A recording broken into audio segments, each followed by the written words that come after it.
This video is about things that are missing. It's an expression of frustration and desperation and exasperation and hope. It's an argument for the embrace and celebration of the subjective and the human in our experience and criticism of games. And as such, it's going to be a more opinionated video than my usual stuff. This may in fact be the most personal video I ever make. This is not Game Maker's Toolkit. And I make no apologies for that. This video is about how, in the 20-something years I've been playing games, I've gained a kind of superpower. I've developed the ability to see the invisible. Invisible people, invisible stories, invisible futures, presents, pasts. It's a video about gaps and lack, and the sort of mass blindness that occurs when a community lets itself become insular and complacent, when a medium defines itself so narrowly by what it is that it doesn't let itself acknowledge what it could be. This is a video about what could be.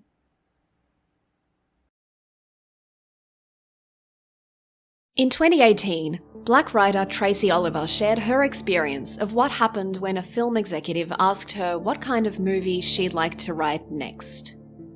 When we were pitching Survive the Night, an exec plainly asked if Black women like horror movies. He couldn't wrap his mind around women of color even liking the genre. The reality is, a lot of Black women love horror movies, and yet, because that particular exec most likely neither knows many Black women nor had done any research, he made the assumption that the horror genre isn't for women like me. As I read up on the issues behind this conversation, I started to form the distinct impression that there's a paradox at play in the entertainment industry. Consider this passage from the Washington Post. While Hollywood continues to debate diversity, or rather lack thereof, the success of Get Out is another addition to the list of recent films directed, written by, or starring African Americans that have gone on to become major surprise hits, commercially or critically, often both. There's perhaps no better demonstration of this paradox than the idea of a string of successes long enough to comprise a list, where nonetheless each new success that adds to the list is somehow a surprise. And Tracy observes this tendency too. Even with Get Out, he was like, well, Get Out is different. That's always the thing people say when something does well, that it's the exception. I know that not to be true, but the justification that everybody gives is that Get Out is the exception, or Girls Trip is the exception, instead of it proving that Black people do watch horror, or that Black women can be in big comedies. The Washington Post article calls this the chicken and egg problem. There's this untrue assumption about which genres appeal or don't appeal to which demographics that then self-perpetuates. For instance, certain kinds of people not being given a chance to write or direct certain types of films because audiences just don't want that. And even when films repeatedly disprove this idea, become breakthrough successes and crossover hits and whatever other term we came up with that means we were surprised when this thing appealed to a broader range of people than we guessed, it somehow still never manages to shift the underlying idea that it's an exception. The biases themselves continue, and the result is predictable. Somewhere out there, a woman of color has a horror movie that's as unique and fresh as Get Out, but she hasn't been able to get through the door because of biased thinking around who should get to write horror movies. And perhaps those of us in the industry who are still foolishly clinging to the idea that female films with women at the center are niche experiences. They are not. Audiences want to see them, and in fact, they earn money. So the world is round, people. When we look back over gaming history, one of the trends the 2010s will no doubt be remembered for is dadification, the sudden wave of games putting the player in a fatherly role. 2010, Heavy Rain. 2012, The Walking Dead Season 1. 2013, The Last of Us and Bioshock Infinite. 2014, Lisa the Painful. 2015, The Witcher 3. 2018, God of War. The reason for the trend was obvious. Male gamers born in the 70s and 80s were coming into middle age and becoming dads, and they wanted to tell stories about this new life-altering experience they were going through. There were some who saw what was missing. There were some who asked the burning question.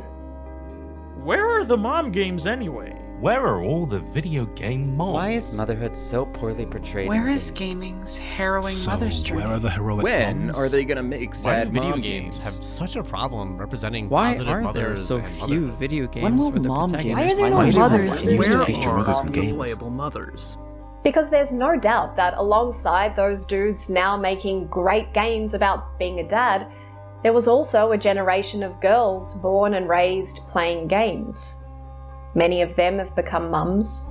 And yet, as of recording this, we have yet to see a single-player mainstream AAA title about being a mother. Not just featuring a protagonist who happens to be a mum, but a story about the experience of being a mother. Apparently, one of the Bayonetta games has her taking her younger self under her wing, and I guess It Takes Two has a mother as one of the two main characters. But that's about all we've got. In the last decade, alongside games about hero daddies, we could have seen a half dozen or more beautiful, heart-shaking stories about what it's like to be a mother caring for a small being. But we didn't. There is a gaping hole where those stories could have been. A decade came and went, and we just didn't get them. We would have been the richer for it, but we, as a community and an industry, missed our shot. This entirely sucks. What sucks more though is the justifications, the stop whingings, the games are for dudes. Many people still accept it as an intrinsic fact that men have always and will always rule the gaming world, like their dominance in the industry is an immutable law of nature, rather than the consequence of decades of deliberate marketing and development decisions that disregarded, downplayed, and even mocked the kinds of games women and girls might want to play, that denied the existence of female gamers as any kind of substantial demographic, and that created a social environment that was often hostile and unwelcoming to women, both in the arcade and in the boardroom. It's not hard to see how all this affects the kinds of games that get made. In the US, women comprise only 23% of game development employees to begin with, and it's likely far fewer are mothers, considering the industry's infamous level of crunch and overwork and lack of flexibility for people who have dependents. Is it any wonder there are no big budget games about being a mother, when many women feel it's pretty much impossible to be a mum while also being a game developer? This is to say nothing of the other factors that have pushed many women out of the business of making games and prevented countless others from entering it, including the male-centric culture of many video game companies, sometimes involving well-documented and widespread cases of sexual harassment, all vigorously defended by the usual voices jumping in to enforce the status quo with targeted campaigns of intimidation and threats when critics dare to bring up these problems and call for change. This is how a glaring hole is created, one that sucks up the stories of half the world's population. This situation is fueled by a very peculiar kind of closed logic. Men play games more. Therefore, it only makes sense for companies to continue to make games that will appeal largely to men. Men play games, so we need to appeal to men. So then men will play games. So then we'll need to appeal more to men. In her brilliant article, No Girls Allowed, which outlines the gendered history of the games industry, Tracy, like the Washington Post, calls this a chicken and egg situation. I like to think of it as an Ouroboros though, because it sounds cooler to say. At least part of the reason this circular logic exists is because women don't play games and aren't an audience worth pursuing is one of those pieces of so-called conventional wisdom that is both constantly being disproven and stubbornly refuses to die.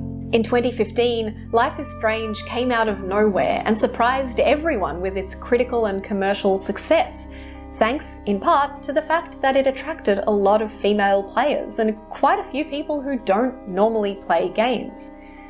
Dragon Age Inquisition is one of BioWare's best-selling games, and, perhaps not coincidentally, it has nearly twice as many female players as the genre average. It would be easy to think of these as part of a perpetual string of exceptions, like Tracy Oliver described, along with the increasing number of games that are doing well by remembering that people other than 15 to 25-year-old dudes exist. But I think it's time we stopped being so surprised. Anecdotally, I know quite a few women who I'm pretty sure would love games if they'd just been introduced to them as kids, or if they could look around and see well-advertised games that boast things other than perfectly rendered giblets and copious TNA. Some of my female friends are only getting into games in their 30s because boyfriends and husbands and excellent friends are carefully introducing them to titles they'll enjoy. But it's slow going, and they still feel far from welcomed or excited by the hobby as a whole.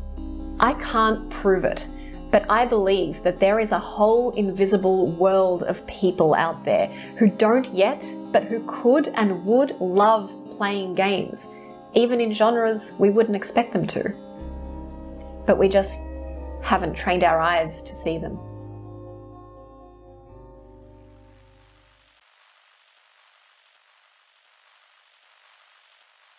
What motivates people in gaming is important for industry professionals to design games that cater to the demands of consumers.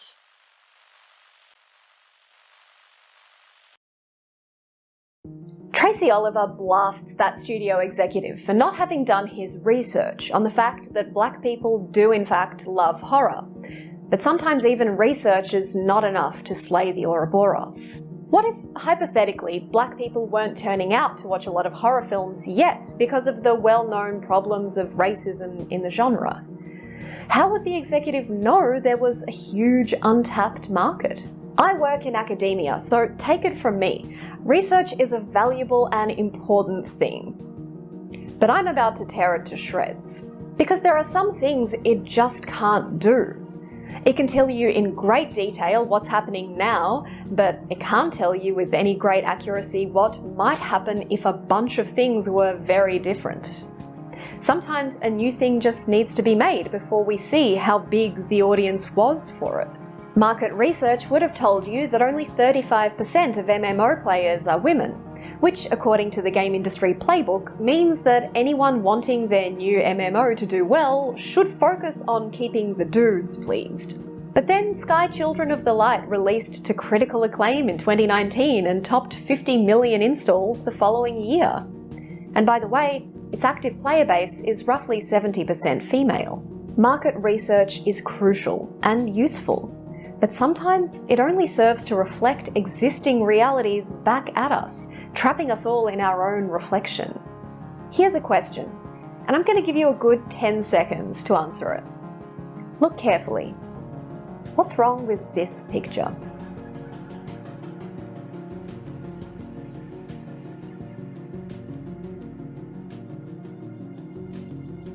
We'll return to that screenshot in a bit. But first, I want to talk about how we know what we think we know. By its nature, a research study can't directly assess the potentially millions of people it wants to describe, so it has to take a sample and generalize. The conclusions that come out of that research are shaped by the data that go in, but the data that go in can be skewed by all kinds of things, including where participants were recruited from and who actually responded to the study. And it's been my suspicion for a while now that research on gamers has some big blind spots that are contributing to the Ouroboros of ideas about why people play games. The Gamer Motivation Survey, developed by Nick Yee and Nicolas Ducheneau, aka Quantic Foundry, is a free online survey. You might have come across it already. You can take it right now and get an instant breakdown of your gaming motivation profile, which is pretty cool. You should pause the video and take it actually, it's good fun. I remember doing the survey about 6 years ago, and I didn't love it. And on retaking it for this video, it didn't get better with age. I immediately noticed then and now that there are a ton of questions on the survey about things I don't care about at all, and no questions about some of my strongest motivations for playing games. For brevity, here's the short profile I got. Your player type is the Slayer. Slayers want to be the heroic protagonists in a cinematic story. They are solo gamers who enjoy highly curated narratives and slower-paced gameplay. They see games as highly interactive action movies to be experienced. This summary doesn't describe me very well. I give exactly 0 shits about being a heroic protagonist. I like highly curated narratives with a slow pace, but also plenty of other types of games, and I sure as hell do not see games as highly interactive action movies. I think when I said I like narrative in games, it conflated that with on-rails cinematic action games, which... yeah. So straight away, this survey seemed to be pretty poor at capturing the kinds of games I love and the reasons I play them. And that got me thinking about what kinds of questions I wish I'd been asked, and what an accurate description of myself as a gamer would look like if those questions had been asked. Here's what I came up with. Your player type is the Seeker. You love games that are clever, that challenge conventions, use mechanics in surprising and unique ways, and explore a range of feelings and environments. You place a high value on games that tell meaningful stories, prompt reflection, and have relevance to the real world. You see games as both entertainment and art. Here's the thing. There's no combination of responses I could give on the gamer motivation survey that would yield anything like that description. Because the survey simply wasn't looking for gamers like me. And then I started thinking about all the other gamer types out there, the ones that go unrecognized by research that only ever seems to acknowledge the existence of conventional gamers. The skirmishers, the gladiators, the ninjas, the bounty hunters. How about the carer? Someone who wants games to tap into their desire to nurture and care for others, who want to show love and empathy and to connect deeply and authentically with other people. What about the maverick? Someone who primarily sees games as art, who seeks out games that do weird and unusual things, that experiment with form and genre and give the player emotionally challenging and perspective-shaping experiences. Those people, and maybe countless others, are invisible to this survey. And that's partly because of the research it was based on. Let's talk about the history of research on gamer types. Please don't go away. I promise this will be brief. Richard Bartle published his famous gamer taxonomy in 1996. He identified 4 styles of play. Then there was Sherry et al.'s 2006 taxonomy, which identified 6 gaming motivations. In the same year, Yi published 2 studies of gamer motivation, which identified 5 and 3 key motivations, respectively. A year later, a study by Jans and Tanish found 7. And this is by no means an exhaustive list of the literature. Based on a quick look, this would seem to be a pretty comprehensive list of the various reasons gamers game: for competition, achievement, social interaction. But here's what you don't see. Bartle's study was based on a forum conversation of about 30 MUD players. Sherry et al.'s sample was very young, with most respondents being middle and high school kids, although, to their credit, it's one of the very few of these types of studies that doesn't heavily skew male.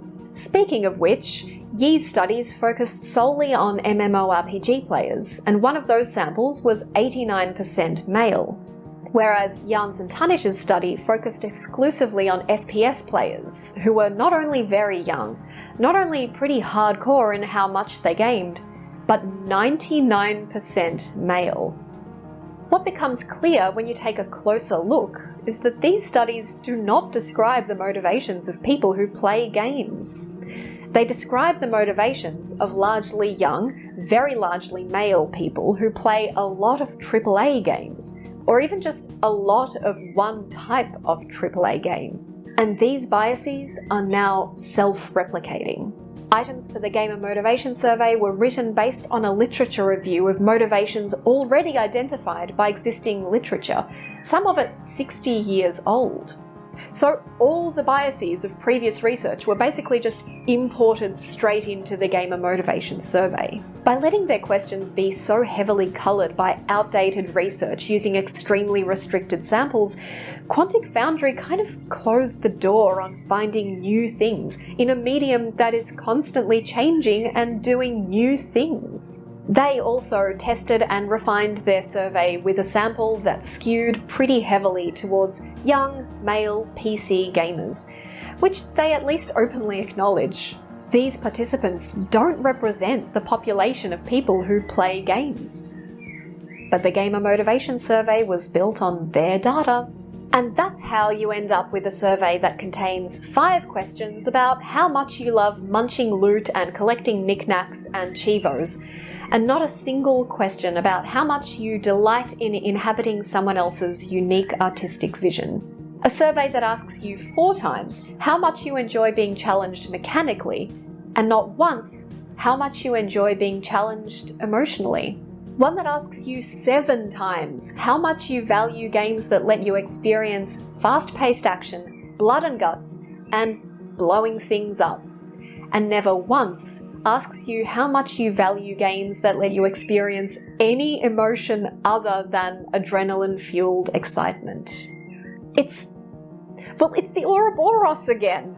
Bias in academic studies like these will go on to influence the kinds of games that get made, which will further meet the needs of conventional, mostly white, mostly male, mostly young gamers who will go on to be heavily favoured and focused on in studies, and so on, and all the while, a vast range of other motivations and gamer types might be out there, waiting to be found if we just recruited from places other than Reddit and asked about things others wouldn't think to.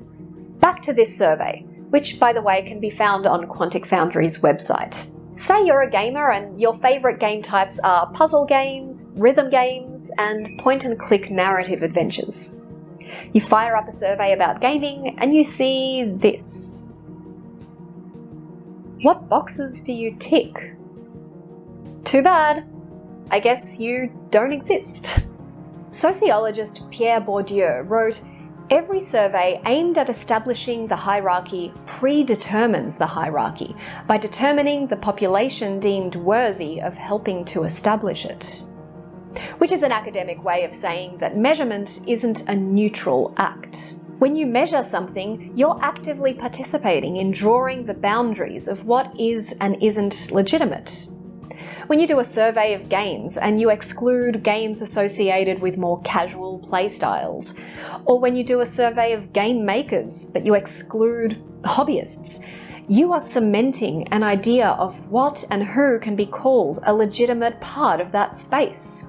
You're making a judgment. When Quantic Foundry, or any other academic for that matter, conducts their studies of gamer motivation, they are, however unintentionally, taking a position about what is allowed to count as a gaming motivation and who is allowed to count themselves as a gamer.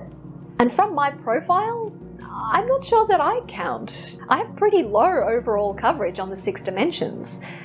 According to Quantic Foundry, I'm low on motivation to play games. But I spend a lot of time playing games. I really love games. I'm not low on motivation. I'm very high on the kinds of motivation the Gamer Motivation Survey doesn't assess. I say this not because I think this is bad research. It's not. But it contains its biases, just as every research study does. And when you're one of the people delegitimized and excluded by a research study, you notice those biases in a way others don't. But even I understand why Quantic Foundry went the way they did. It could be that the motivations I wish they would measure don't even exist in large numbers among gamers yet and wouldn't make sense to include in a fairly brief survey. Even more complicatedly, the motivations I think are missing may be more prevalent right now in people who aren't gamers, but might be in the future if the industry changed to invite them in and give them the types of experiences they value. Quantic Foundry's research isn't bad, but it's not the whole story, even if on first glance it might look like it. I can't be certain, but I think that what people want from games may be more varied and constantly changing than we imagine. I think there might be a ton of all different kinds of gamers and potential gamers in the world, invisible even to the researchers whose entire job it is to study them, because there is simply no box for them to tick. We're happy to dominate some stiff AI and reap the accompanying achievement, and yet we're increasingly aware of the limited set of verbs we have to express much of anything beyond shoot and loot. Games just love to ask, "What would you do?" and then cut you off before you can really answer.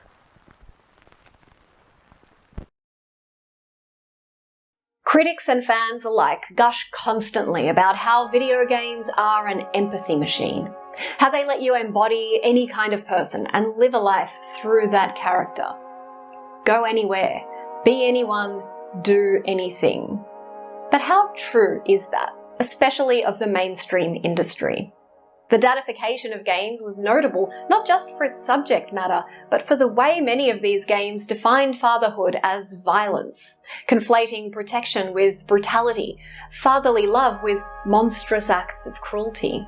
At its best, fatherhood is a complex and life-affirming thing, made up of thousands of small moments of love, encouragement, and play. And yet when a variety of developers decided to make a game about being a dad, all they could think of was a dad with a gun, or maybe an axe, who mostly shows his love by massacring as many people as possible. This isn't true for all the dad games of the 2010s, of course. And to be clear, some of them are among the best games made in the 2010s. These aren't bad games. Well, some of them are bad games, but taken together, it's hard not to conclude that they degrade fatherhood, reduce it to an ugly and grotesquely simplistic thing, partly because the real-life developer dads just wanted to project themselves onto a badass muscle hero daddy. It must be said that these dad games don't do a good job at all of depicting what fatherhood is. But if we're honest, fatherhood isn't even close to the only thing narrative AAA games degrade by forcing them into the same sausage machine every other big-budget game gets squeezed through. I have no interest in making the argument that violence in games makes us more violent somehow. I don't think it does. But I do happen to think that games are art. And so my question is the same one I asked when I toured the Uffizi Gallery in Florence. Why is it all the same fucking thing? I mean, Jesus, I get that you love the baby savior, but Christ, could you just paint any, like anything else? Just literally anything. Just do something else. Lara Croft is an archaeologist. Why is she able to do this?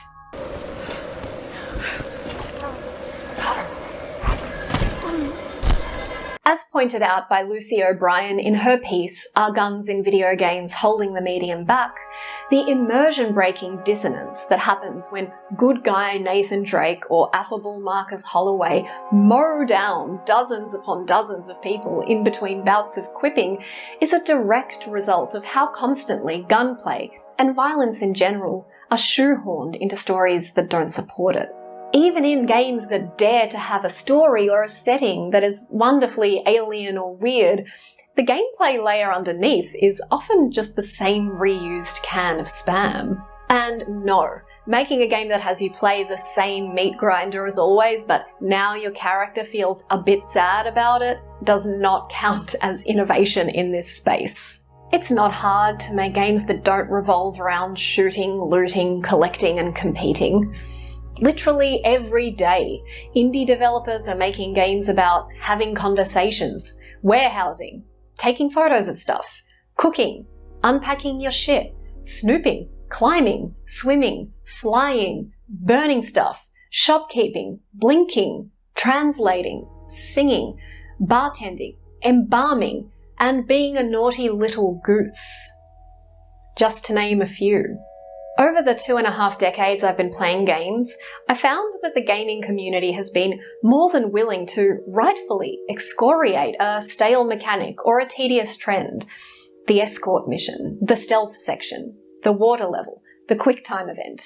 But when it comes to the most tired and overused verb in all of gaming, there's barely a peep from anyone but the occasional critic bold enough to step out of line. Before you come at the feminazi for wanting to take away your games, just hold your horses. I'm not saying that combat-driven games shouldn't be part of the AAA space. I'm saying a lot of other types of games should. I'm not nearly the first person to wonder why the mainstream games industry is so dominated by endless iterations on the same types of characters, stories, tropes, and mechanics. Games where being a father means being a serial murderer, and being a mother isn't possible. I can't be the only person to have seen the yawning black hole at the centre of the games industry where a world of much more interesting games could be. And I know I'm not the only person to feel like I'm aging out of the hobby. Like, I've grown, but games have largely stayed the same, stuck in an endless promise of slick action, massive violence, high-fidelity graphics, and chosen one storylines. I believe the community wants a greater variety of mechanics and experiences. Because when the industry fails to deliver, which it largely has, modders just do it themselves. No enemy mods have found an audience, from Dark Souls to Alien Isolation. Soma's no enemy mod was so popular, it became an official game mode. One of the best things to come out of Skyrim has been the mod The Forgotten City, which got made into an award-winning philosophical time loop mystery. In 2018, Ubisoft introduced Discovery Mode to the Assassin's Creed series, a conflict-free mode where you can just hang out in a lovingly crafted piece of ancient history.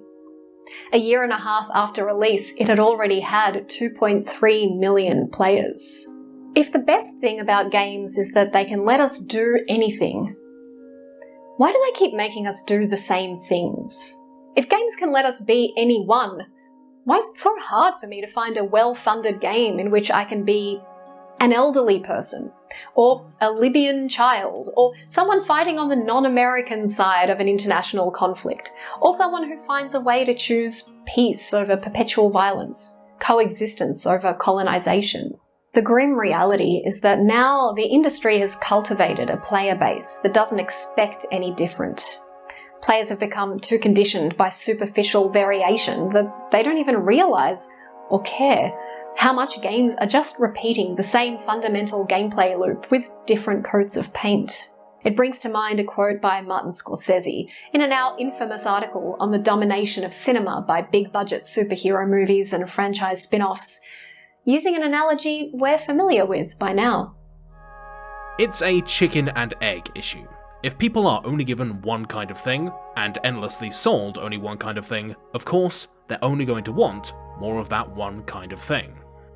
The first step to making change in the AAA industry is to recognise that it should change.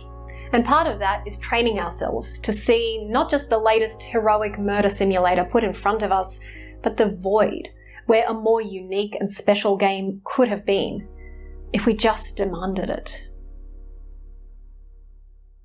If you're upset or angry at the opinions in this video, then you'll want to make sure you don't support me on Patreon. That's right, you definitely will not want to go to patreon.com/pixeladay and check out the many tiers and benefits starting at just $1 a month.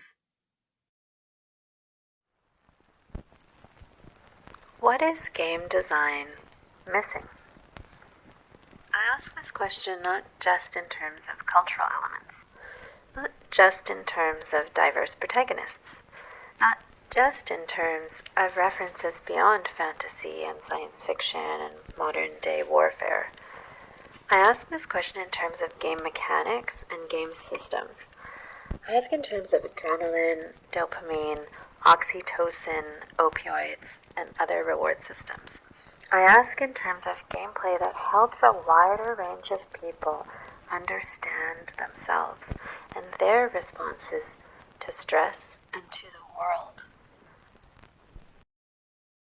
In 1970, artist John Baldessari burned all of his paintings, amounting to 13 years' worth of creative work, in an expression of protest, frustration, and liberation from the formalism he felt increasingly constrained by.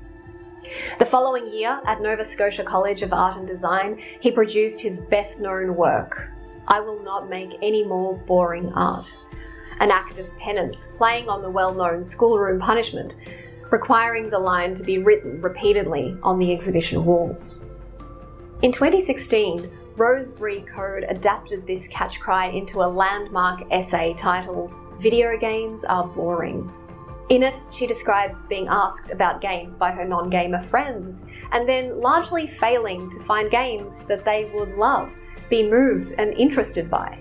In her conversations with them, she learned more about that glaring gap that so often goes unseen and unacknowledged. She found that her friends didn't care about fighting, fast-paced action, or realistic graphics.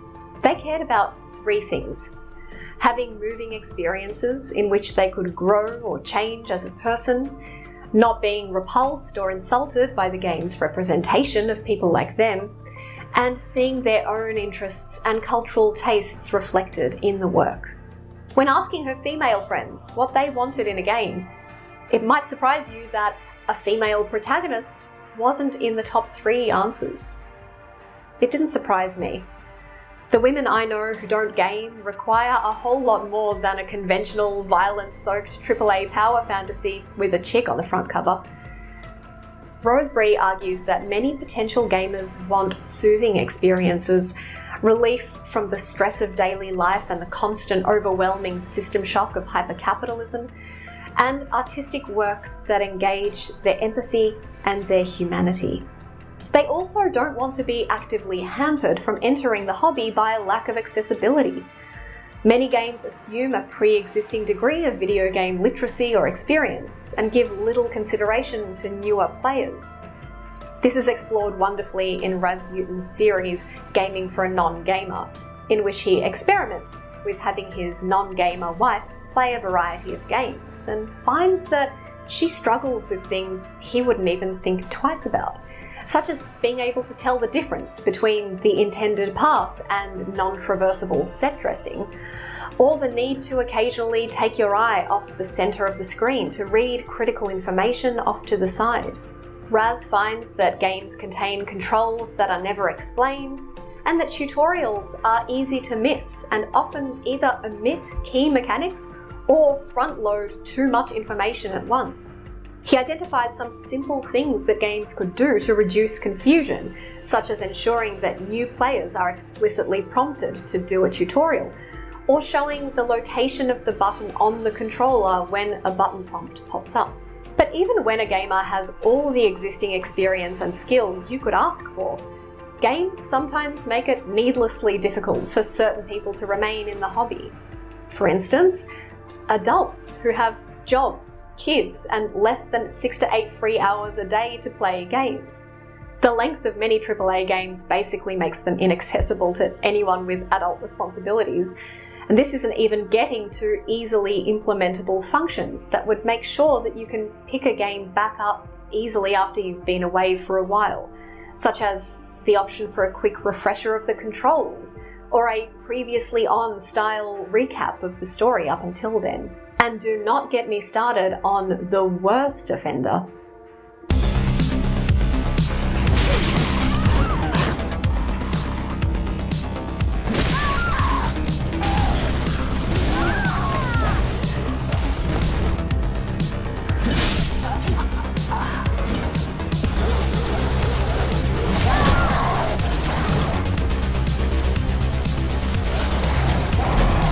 This isn't to say all games should be 10 to 12 hours in length, but we have to admit that there are many ways our hobby just needlessly excludes people, even those who actively want to participate.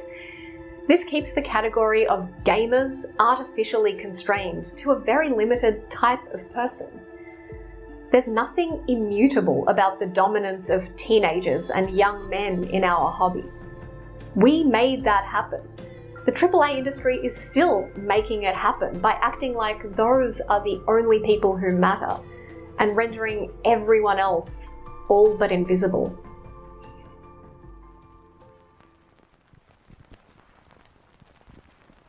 One of the first essay discords I joined was incredibly picky about the work I did, but all their constructive feedback was, do it like this creator. At the time, it was when people like Joseph Anderson were incredibly popular, so the expectation was that any games coverage had to be these groaning, hours-long analyses. I feel a lot of my fans want me to be another ContraPoints or Philosophy Tube who primarily makes political videos. Meanwhile, I stuck to my guns, and I finally got one video out that received a few thousand views. But the very first comment I got on that video was, "You should make videos more like Game Maker's Toolkit." There's a closed-mindedness and a reluctance to change at the centre of the games industry. One that permeates the culture, from who gets hired to make games, to what games get made, to who they get made for. And I've noticed this same conservatism bleeding into content about games.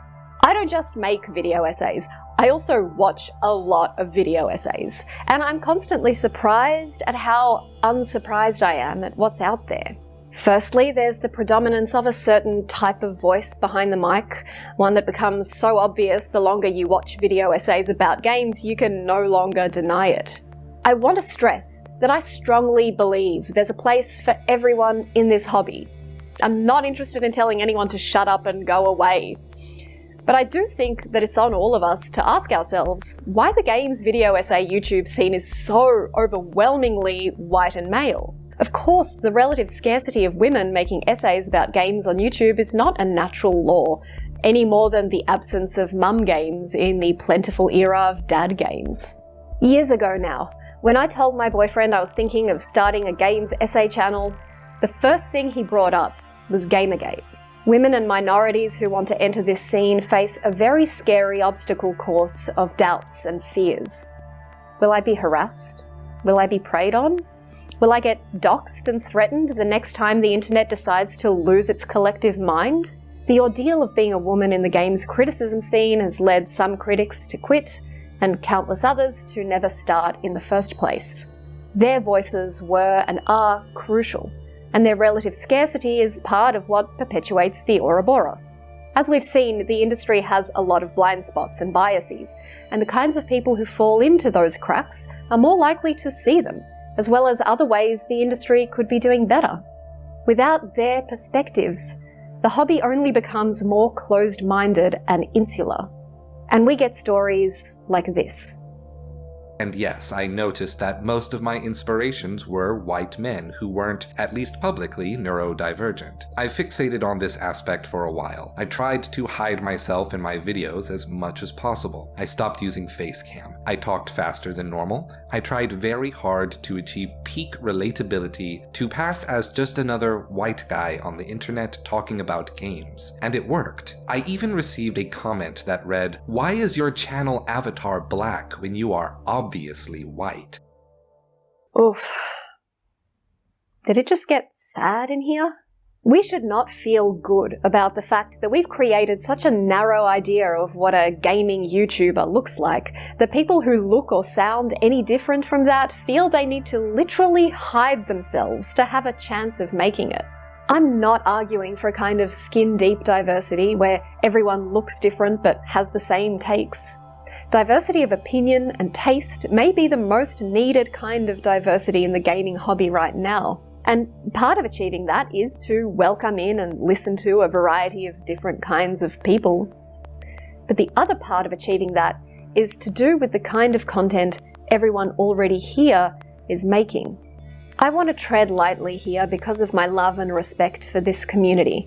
And for that reason, this was by far the hardest part of the video to write. So I want to take just a moment to clarify that while I'm criticizing certain YouTube trends, I'm not having a go at any particular creator or channel doing any of these things. I myself have done some of these things, and I adore some of the content I'm about to discuss, just like I adore most dad games. We can love and validate individual works and still point out how needlessly predominant they are compared to other types of content we'd like to see a lot more of. That said, when I spend time on gaming YouTube, I find a certain sameness of perspective and tone that's difficult to ignore. 1,001 channels making videos that feel like a copy-paste of what's come before, and relatively little content you could truly call creative or vulnerable, or that experiment with the video essay format. I see dozens and dozens of videos covering Zelda and Final Fantasy and Metal Gear, and paltry coverage of many incredible indie gems that deserve infinitely more attention. I see hours-long review videos undoubtedly born of passion and love and made with sweat and tears, and almost nothing in them is as impressive as the time SocraTetris made a 1-minute video essay consisting entirely of lines in the style of Disco Elysium attributes. It's when you see one of these rare sparks of artistic flair, and I've linked some great examples in the description, that you realise how little we've explored what we could do with this format if we weren't so blinkered by the cycle of videos about how Silent Hill is a masterpiece begetting more videos about how Silent Hill is a masterpiece. And I more than understand that a lot of us are just amateurs who picked up a $50 mic one day and started ranting about their favourite thing and haven't found their own identity or voice yet. And that a lot of people find their voice by first copying their own inspirations before branching off. I'm not here to judge anyone for being in the middle of this process, but the fact remains that what we have right now in the gaming video essay scene is an incredibly narrow, self-replicating spectrum of content. The Ouroboros, chewing through yet another video about the philosophical inspirations behind BioShock. I don't want to suggest that deviating from convention is easy, or that it's something everyone should do, or that the blame is entirely on the shoulders of creators. Don't think I haven't noticed that when essayists do put out videos that are challenging and inspiring and unflinchingly personal, they receive the inevitable response. This video is too subjective.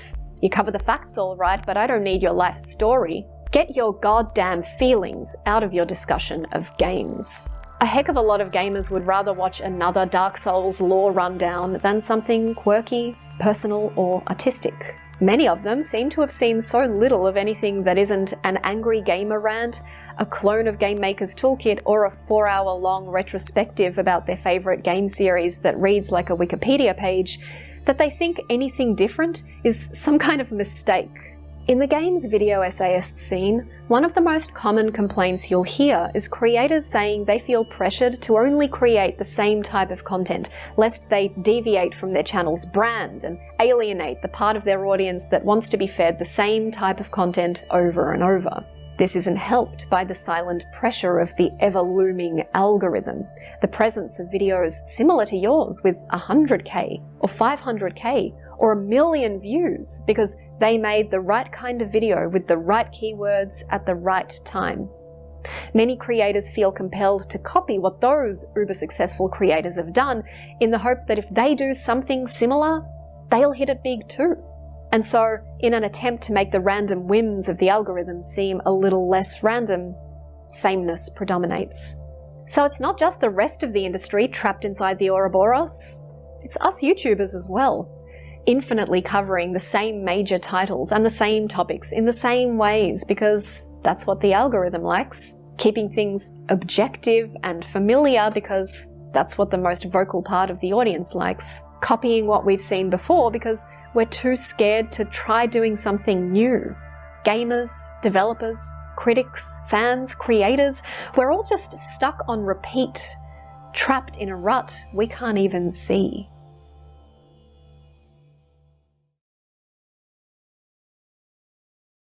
Sometimes stories are destroyed, and sometimes they are never uttered in the first place. Either way, something very large is irrevocably missing from our collective histories. This quote is from Carmen Maria Machado, about a scholar discussing African stories of slavery in a book about an abusive gay relationship. Two types of stories that have historically been repressed. Kel Coleman's short story, I Wear My Spiders in Remembrance of Myself, is about Ania, a black queer girl who is plagued by invisible spiders that climb out of people's mouths, crawl up her body and hurt her. Only those with similar experiences of having been treated as less than because of race or gender or sexuality can see the spiders on Ania's body, and no one can see them all. I'm struck by this theme of conspicuous missingness, the experience all these authors seem to be describing in one way or another, of looking around and seeing so clearly what other people can't see or even admit the existence of, like the spiders of racial trauma or the gaping hole left by countless years of silenced histories. At the risk of equating the existence of too many Call of Duty games with horrors like misogyny and racism, I recognise the feeling.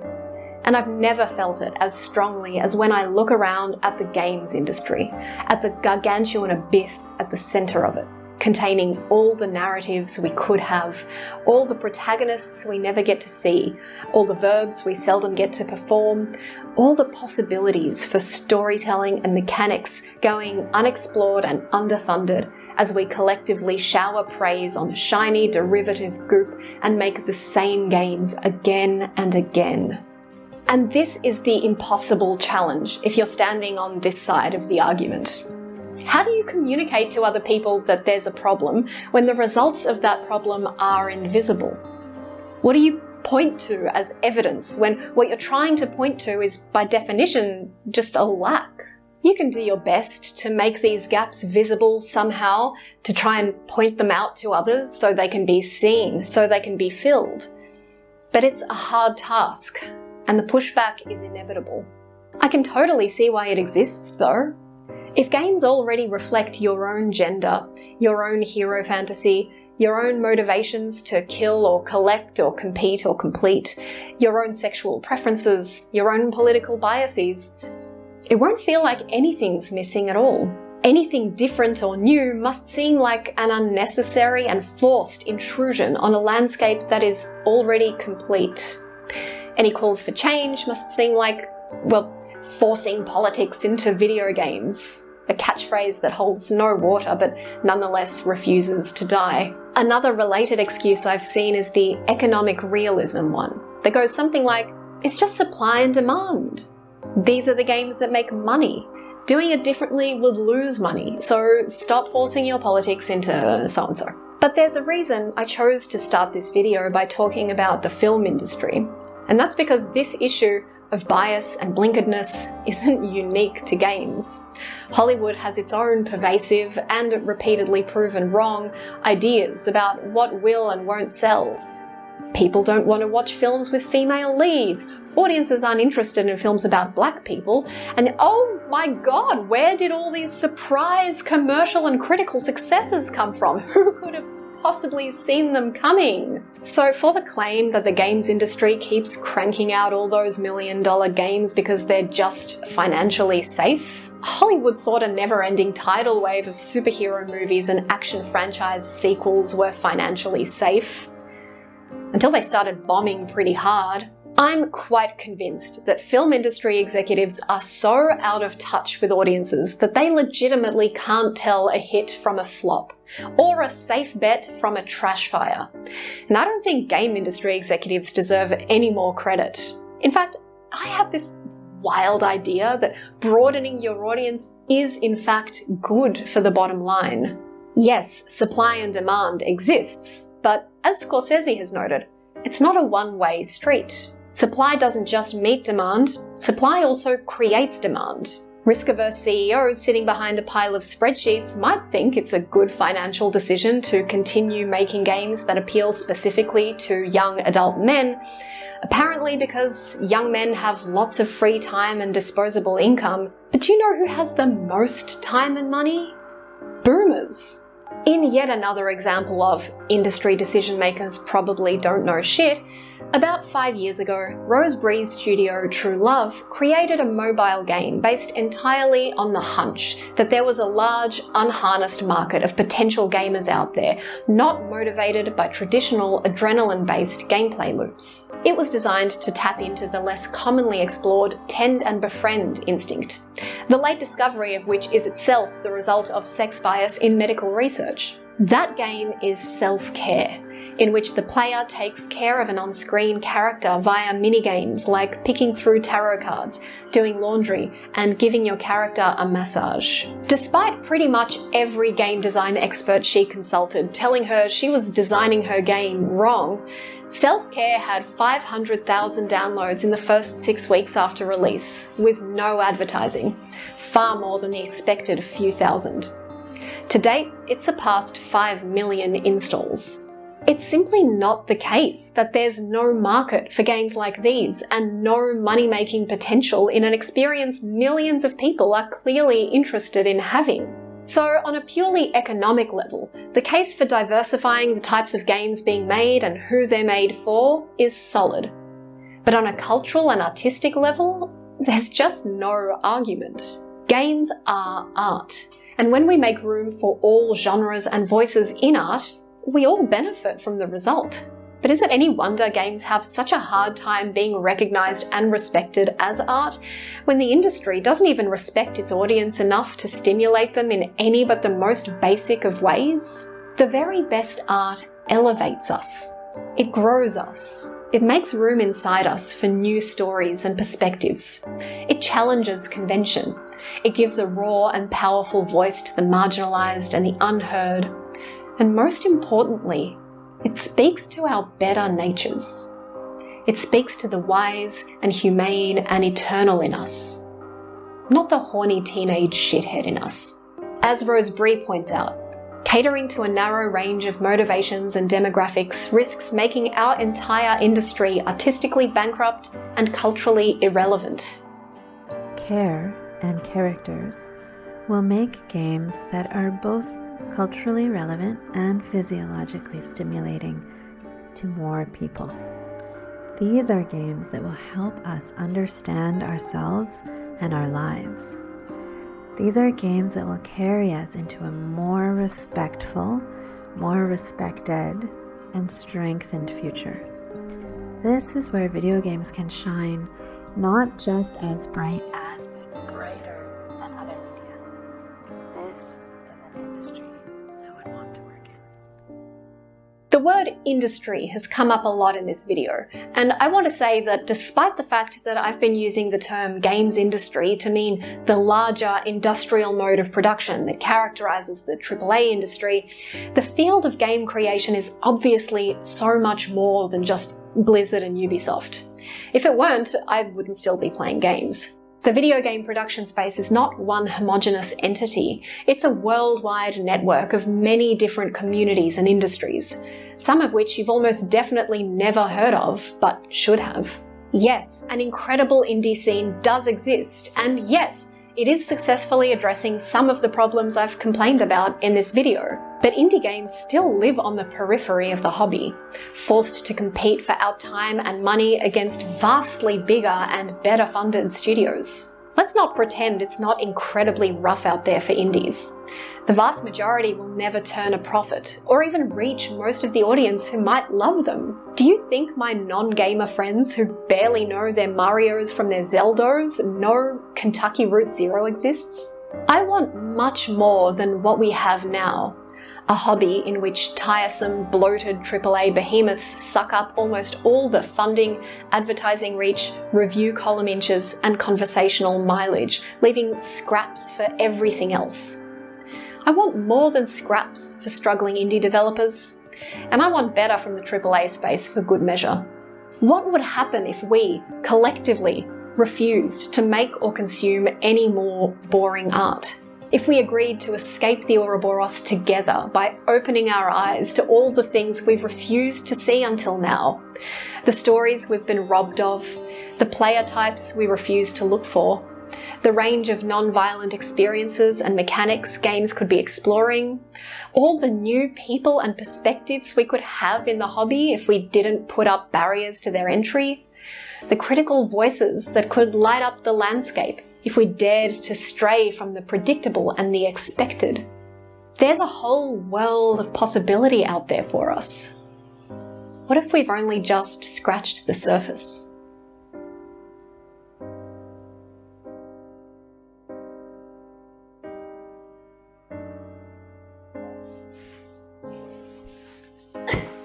This video was a long time in coming, and I don't mean the 2 or 3 months that it took me to sit down and write the thing and make it. I mean years, like literally every couple of months.